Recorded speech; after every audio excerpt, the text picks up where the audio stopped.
Hello everyone. আজি মই তোমালোকৰ ওচৰত লৈ আহিছো ক্লাছ 12 চেপ্টাৰ নম্বৰ 1ৰ সলিউশন চেপ্টাৰ। তো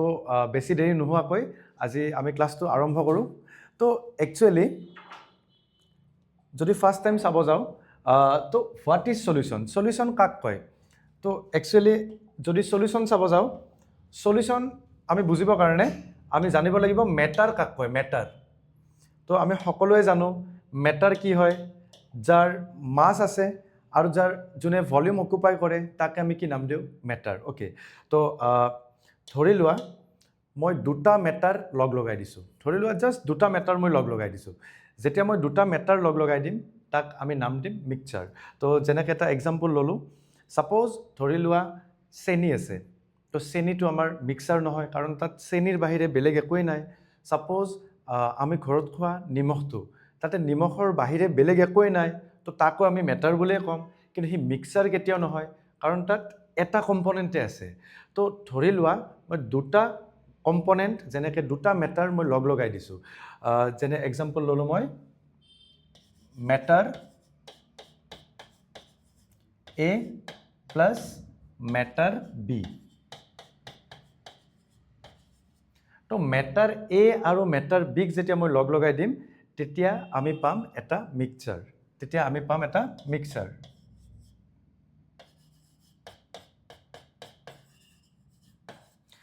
তো মিক্সাৰ কেনেকৈ হ'ব পাৰে? দুটা মেটাৰ লগ লগাই দিছোঁ, আমি মিক্সাৰ পাই গ'লোঁ। তো মিক্সাৰ কেনেকৈ হ'ব পাৰে? আমি এটা এক্সাম্পল চাওঁ। ধৰি লোৱা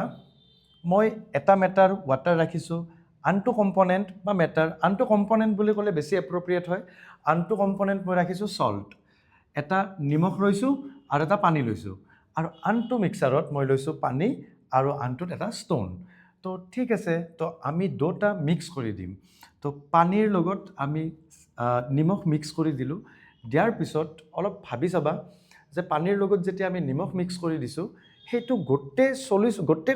মিক্সাৰটোত ওপৰৰ পিনে খালে যিমান টেষ্ট পাবা তলৰ পিনে খালেও ছেমে টেষ্ট পাবা।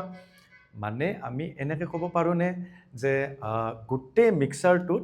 গোটেই কম্পজিশ্যনবিলাক ইউনিফৰ্মলি স্প্ৰেড হৈ আছে, অৰ্থাৎ সমবিস্তাৰিত হৈ থকা বুলি ক'ব পাৰোঁনে? তো এনেকুৱা মিক্সাৰক নাম দিয়া হয় হোমোজিনিয়াছ মিক্সাৰ, য'ত আমি পানীত মিক্স কৰি দিছোঁ নিমখ মিক্স কৰি দিয়াৰ লগে লগে এটা এনেকুৱা মিক্সাৰ পালোঁ য'ত নেকি ইয়াৰ কম্পজিশ্যনবিলাক গোটেই মিক্সাৰটোত সমানভাৱে বিস্তাৰিত হৈ আছে, ইউনিফৰ্মলি স্প্ৰেড হৈ আছে। আৰু আনহাতে যেতিয়া আমি এটা শিল নাইবা ষ্ট'ন এটাক যেতিয়া আমি পানীত দি দিম, দিয়াৰ লগে লগে এইটো কমপ্লিটলি মিক্স হৈ নাযায়, এই মিক্সে নহ'ব, এই শিলটো তলত পৰি থাকিব, পানীখিনি ওপৰত থাকিব, অৰ্থাৎ ই সমবিস্তাৰিত নাইবা ই ইউনিফৰ্মলি স্প্ৰেড হৈ থকা নাই। যদি ইউনিফৰ্মলি স্প্ৰেড হৈ থকা নাই ইয়াক নাম দিয়া হয় হেটাৰ'জিনিয়াছ মিক্সাৰ।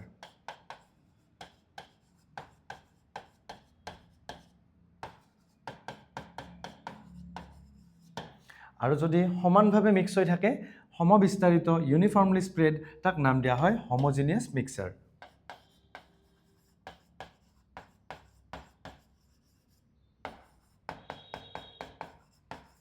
তো আল্টিমেটলি আমি দুটা মেটাৰ বা দুটা কম্পনেণ্টক যেতিয়া মিক্স কৰিছোঁ আমি মেইনলি পাইছোঁ হোমোজিনিয়াছ হওক বা হেটাৰ'জিনিয়াছ হওক, মেইনলি পাইছোঁ আমি মিক্সচাৰ। তো মিক্সচাৰ আমি দুই প্ৰকাৰৰ পালোঁ, এটা হ'ল হোমোজিনিয়াছ মিক্সচাৰ আৰু আনটো হ'ল হেটাৰ'জিনিয়াছ মিক্সচাৰ। ঠিক আছে, তো আমি এনেকৈ লিখিব পাৰোঁনে যে মিক্সচাৰ দুই প্ৰকাৰৰ, এটা হ'ল হোমোজিনিয়াছ মিক্সচাৰ আৰু আনটো হ'ল হেটাৰ'জিনিয়াছ।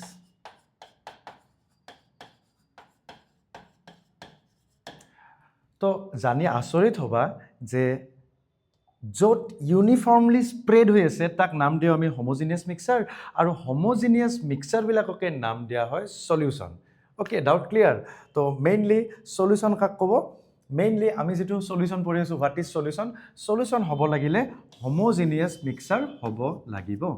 তো সলিউশ্যন হ'ব লাগিলে হোমোজিনিয়াছ মিক্সাৰ হ'ব লাগিব। তো তাৰ ডেফিনেশ্যনটো এনেকুৱা ধৰণৰ হ'ব, মই লিখি দি আছোঁ।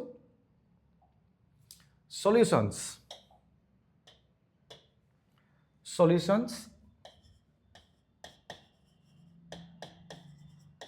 are homogeneous mixture.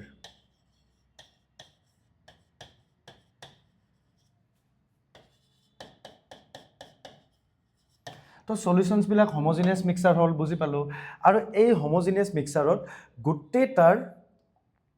কম্পজিশ্যনবিলাক সংযুতিবিলাক ইয়াতে তাৰ সংযুতি বা কম্পজিশ্যন যিমান থাকিব ইয়াতে তাৰ কম্পজিশ্যন বা সংযুতি সিমানে থাকিব মানে ই সমবিস্তাৰিত হৈ আছে ইউনিফৰ্মলি স্প্ৰেড হৈ আছে তো আমি এনেকৈও ক'ব পাৰোঁ যে ইয়াত নিমখৰ প্ৰপাৰ্টি যিমান থাকিব ইয়াতো নিমখৰ প্ৰপাৰ্টি সিমানে থাকিব হয়নে তো আমি সেইকাৰণে ইয়াৰ ডেফিনেশ্যনটো এনেকৈ লিখিব পাৰিম যে solutions are homogeneous mixture in which their properties and composition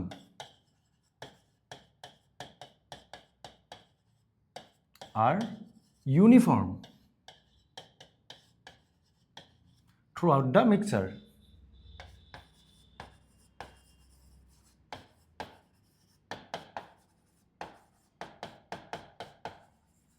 তাৰ মানে সলিউশনছবিলাক homogeneous mixture in which their properties mainly properties ধৰ্মবিলাক এণ্ড কম্পজিশ্যন সংযুতিবিলাক ইউনিফৰ্ম সমবিস্তাৰিত হৈ থাকিব গোটেই মিক্সাৰটোত ঠিক আছে তো সলিউশনছৰ আমাৰ মেইনলি ডাউট ক্লিয়াৰ কিন্তু সলিউশন হ'বৰ কাৰণে মিনিমাম আমাৰ কম্পনেণ্ট কিমানটা লাগিব তো মই অলপ আগতে কৈছোঁ যে মিনিমাম দুটা লাগিব কাৰণ মেটাৰ 1 আৰু মেটাৰ 2 লগাই দিব লাগিব তো দুটাতকৈ বেছিওতো থাকিব পাৰে তো অবভিয়াছলি দুটাতকৈ কম্পজিশ্যন সলিউশনত বেছিও থাকিব পাৰে বা মিনিমাম আমাক দুটা লাগিব ঠিক আছে তো এতিয়া আমাৰ সলিউশনত মেইনলি আমি চাব লাগিব সলিউশনত কি থাকে মেইনলি আমি জানো সলিউশনত দুটা কম্পনেণ্ট থাকে তাৰে এটা কম্পনেণ্টক নাম দিয়া হয় সলভেণ্ট আৰু আনটো কম্পনেণ্টক নাম দিয়া হয় সলিউট যেনেকৈ এটা এক্সাম্পল ল'লোঁ মই যদি কওঁ যে নিমখ পানীত মিক্স কৰিব লাগে তো অবভিয়াছলি নিমখৰ পৰিমাণ কম ল'ব লাগিব তেতিয়াহে মিক্স হ'ব আৰু যদি সমানভাৱে মিক্স হৈ যায় তেতিয়াহে সলিউশন বুলি ক'ম তো অবভিয়াছলি কাৰোবাৰ পৰিমাণ বেছি ল'ব লাগিব আৰু কাৰোবাৰ পৰিমাণ কমকৈ ল'ব লাগিব তো মেইনলি NCERTত লিখা আছে জেনেৰেলি সাধাৰণতে যাৰ পৰিমাণ বেছিকৈ লোৱা যায় তাক নাম দিয়া হয় সলভেণ্ট অ'কে নাম আৰু এবাৰ ক'লোঁ যাৰ পৰিমাণ বেছিকৈ লোৱা হয় তাক নাম দিয়া হয় সলভেণ্ট একচুৱেলি ইয়াতে যেতিয়া আমি নিমখ পানীত মিক্স কৰিম পানীৰ পৰিমাণটো আমি অবভিয়াছলি বেছিকৈ ল'ম তো পানীটোক নাম দিয়া হ'ব সলভেণ্ট যিটো কম্পনেণ্ট বেছিকৈ ল'ম তাক নাম দিম সলভেণ্ট আৰু NCERTত লিখা আছে সলভেণ্টৰ বাহিৰে এটা সলিউশনত যি নাথাকক তাহাঁতক আমি নাম দিম সলিউট অ'কে তো একচুৱেলি এতিয়া মই ক'ম যে আমাৰ এইটো মিক্সাৰত আমাৰ এইটো হোমোজিনিয়াছ মিক্সাৰ আমাৰ এইটো সলিউশনত মেইনলি আমি ৱাটাৰক বেছি পৰিমাণে লৈছোঁ তো ৱাটাৰক নাম দিম সলভেণ্ট আৰু নিমখক নাম দিম সলিউট তো ঠিক আছে তো ইয়াক আমি নাম দিলোঁ সলভেণ্ট আৰু ইয়াক নাম দিলোঁ আমি সলিউট এতিয়া ইয়াক কি নাম দিম কোনটো সলভেণ্ট কোনটো সলিউট আৰে এইটো সলিউশন নেকি এইটোতো সলিউশন নহয় এইটোতো হেটাৰজিনিয়াছ মিক্সাৰ সলিউশন হ'ব লাগিলে হোমোজিনিয়াছ মিক্সাৰ হ'ব লাগিব হয়নে ঠিক আছে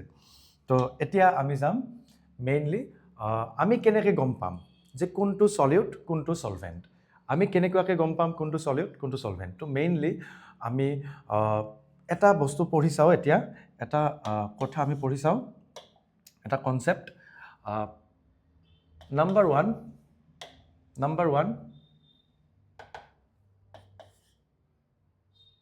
solid in liquid তাৰে ক্ষেত্ৰত আমি পঢ়িম তাৰ আগত এটা কনচেপ্ট মই লিখি দিওঁ যে সলিউট কোনটো সলভেণ্ট কোনটো তো সলভেণ্ট হ'ব জেনেৰেলি সাধাৰণতে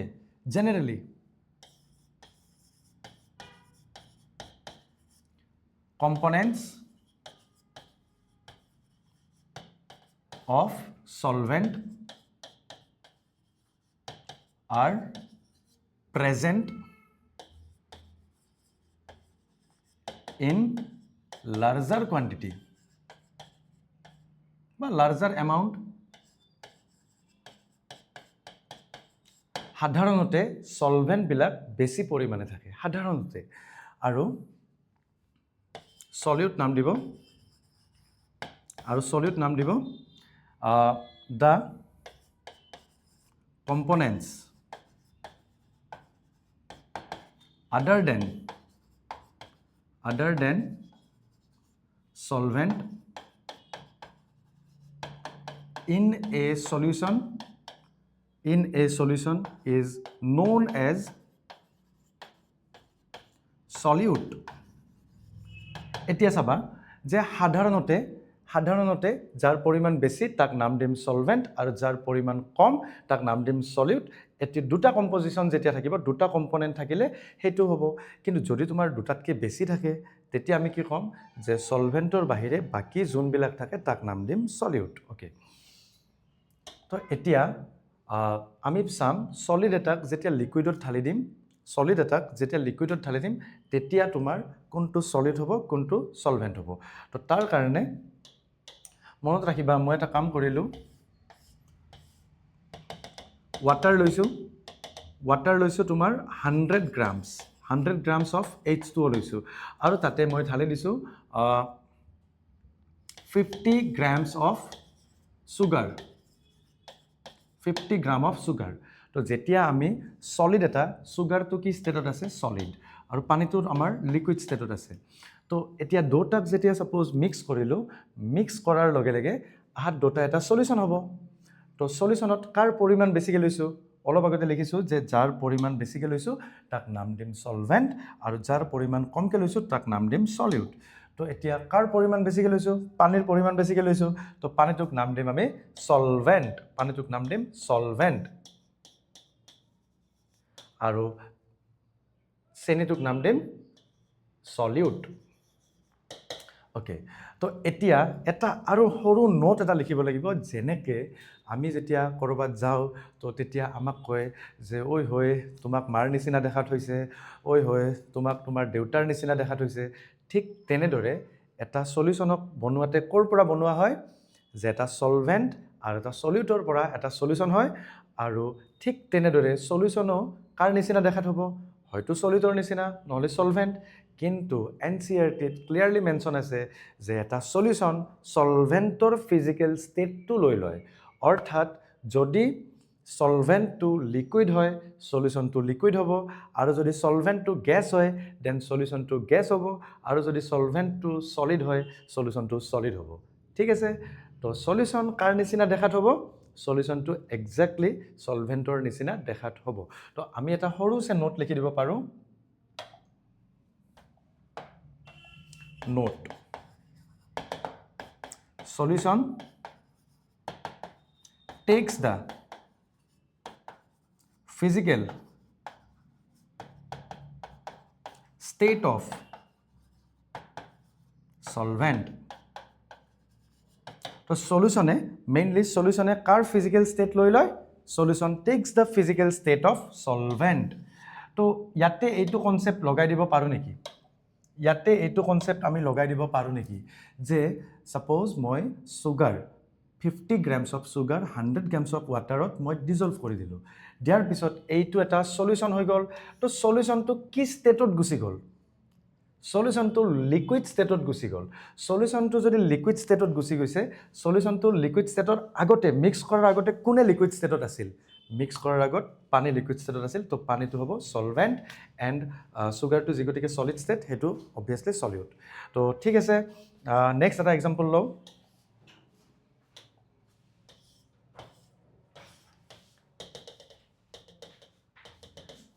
ইয়াতে এগেইন 100 grams of water লৈছোঁ এইটো লিকুইড ষ্টেটত আছে আমি মেইনলি পঢ়ি আছোঁ সলিড ইন লিকুইড তো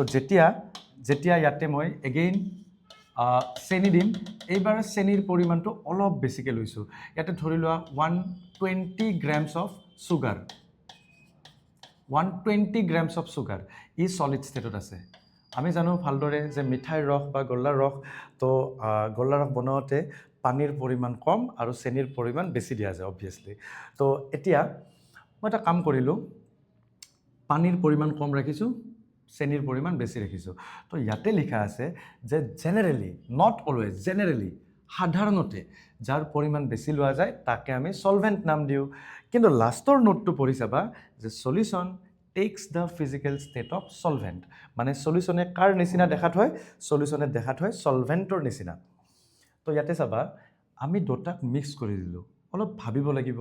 যে পানী আৰু চেনি মিক্স কৰি দিছোঁ দিয়াৰ পিছত এই যিটো সলিউশন হ'ব সলিউশনটো ফিজিক্যাল ষ্টেটটো কি হ'ব সলিউশনৰ ফিজিক্যাল ষ্টেটটো কি হ'ব তো সলিউশনৰ ফিজিক্যাল ষ্টেটটো হৈ যাব লিকুইড তো এতিয়া যদি আমি চাওঁ সলিউশনৰ ফিজিক্যাল ষ্টেট লিকুইড মিক্স কৰাৰ আগত লিকুইড কোনে আছিল সুগাৰ আছিল চেনি আছিল নে পানী আছিল তো অবভিয়াসলি পানী লিকুইড ষ্টেটত আছিল তো ইয়াকো নাম দিম আমি সলভেন্ট আৰু চেনিক নাম দিম সলিউট ঠিক আছে ডাউট ক্লিয়াৰ আশা কৰিছোঁ ডাউটবিলাক ক্লিয়াৰ হৈ আছে যদি ডাউটবিলাক ক্লিয়াৰ নহয় কমেণ্ট ছেকশ্যনত দিবা মই ডাউটবিলাক নিশ্চয় ক্লিয়াৰ কৰিব ট্ৰাই কৰিম দেন আমি চাম যে যদি সলিউটটো বা মই এতিয়া অলপ আগতে চালোঁ আমি সলিড ইন লিকুইড মানে আমি সলিডবিলাকক লিকুইডত দিছোঁ ই সলিড আছিল তাক দিছোঁ লিকুইডত তো এতিয়া আমি চাম liquid in liquid liquid in liquid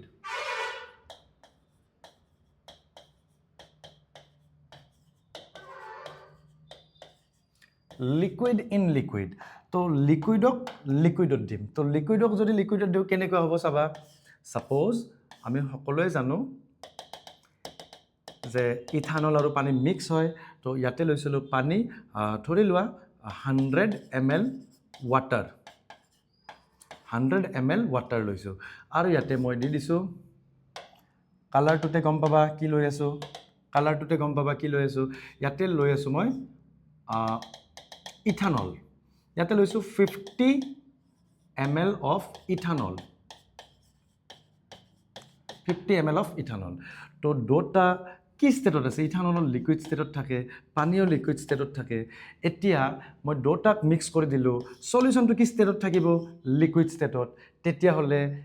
মই যদি এটা তোমাক এনেকৈ কওঁ যে আগতে কোনে লিকুইড ষ্টেটত আছিল সলিউশন লিকুইড ষ্টেটত আছে তো আগতে কোনে লিকুইড ষ্টেটত আছিল সিয়ে হ'ব সলভেন্ট তো সেইটো কনসেপ্ট ইয়াতে নাহে কাৰণ তোমাৰ পানীও লিকুইড ষ্টেটত আছে আৰু লগতে ইথানলো লিকুইড ষ্টেটত আছে তো আমি সেইটো কনসেপ্ট লগাব নোৱাৰিম তো তাৰ কাৰণে আমি এইটো কনসেপ্ট লগাম যে generally components of solvents are present in larger quantity তো ইয়াৰে তোমাৰ সেইটোৱে সলভেন্ট হ'ব যাৰ পৰিমাণ বেছি যাৰ ভলিউম বেছি তো ভলিউম কাৰ বেছি পানীৰ ভলিউম বেছি তো পানীটো হ'ব সলভেন্ট আৰু ইথানল হ'ব সলিউট ঠিক আছে ডাউটবিলাক ক্লিয়াৰ হৈ যায় আছে তাৰ পিছত মই জানো তোমালোকৰ আৰু ডাউট ক'ত থাকিব তো সেইখিনি ট্ৰাই কৰিম যাতে ক্লিয়াৰ কৰাই দিব পাৰোঁ চাবা এইবাৰ পানী লৈছোঁ 100 ml water তাৰ পিছত ইয়াতে মই লৈছোঁ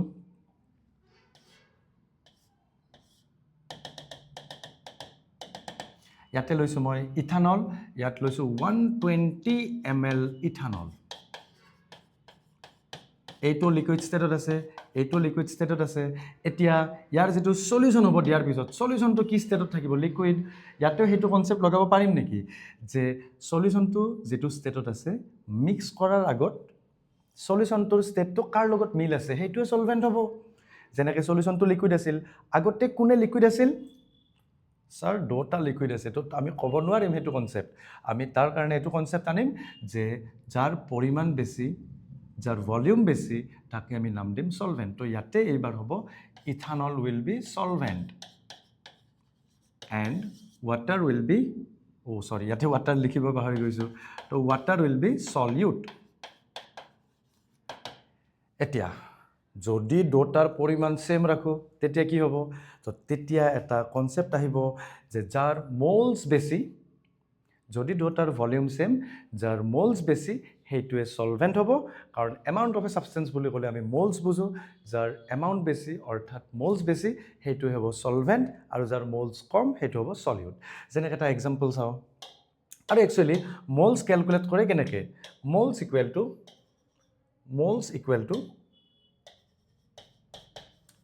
equal to given mass divided by molar mass এতিয়া চাবা এতিয়া মই তোমাক এটা সৰু কথা এটা দিওঁ ইয়াতে ছাপ'জ ধৰি লোৱা ইয়াতে 100 গ্ৰামছ অফ বা 100 ml অফ ৱাটাৰ লৈছোঁ, H2O লিকুইড ষ্টেটত আছে, আৰু ইয়াতে ঢালি দিছোঁ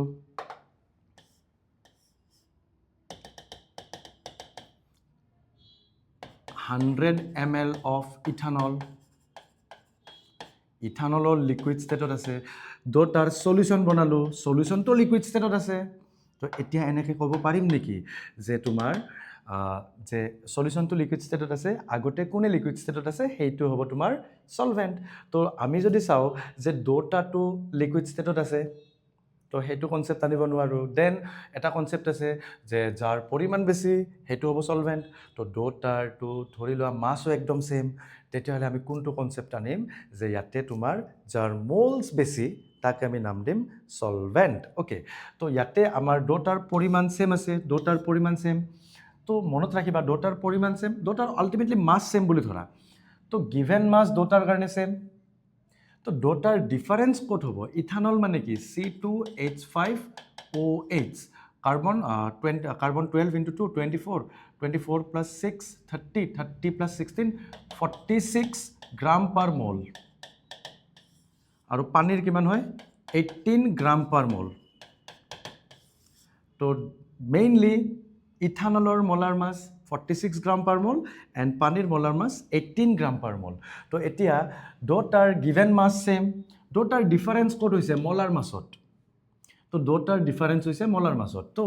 মনত ৰাখিবা কাৰোবাৰ যদি মলাৰ মাছ বেছি হয় তেতিয়া তাৰ মলছ কি হ'ব? কম, যেতিয়া গিভেন মাছ ছেম থাকে।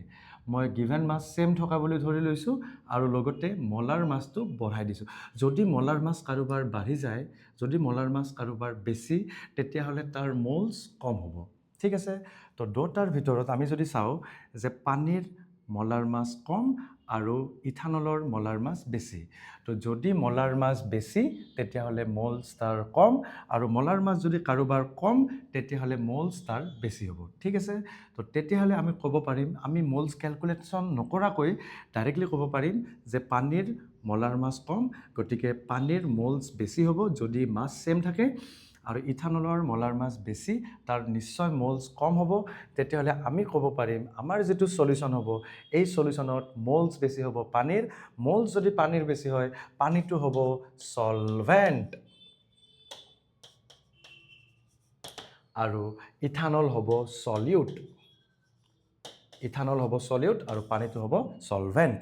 ঠিক আছে, আশা কৰিছোঁ সকলোৱে বুজি পাইছা। যদি ইনকেছ ক'ৰবাত ডাঙৰ কথা নহয় ষ্টুডেণ্ট, আমি তো ষ্টুডেণ্টৰ ডাউটছ থাকি যাব পাৰে, যদি থাকে দেন কমেণ্ট ছেকশ্যনত জনাবা। জয় অসম। ঠিক আছে, থেংক ইউ।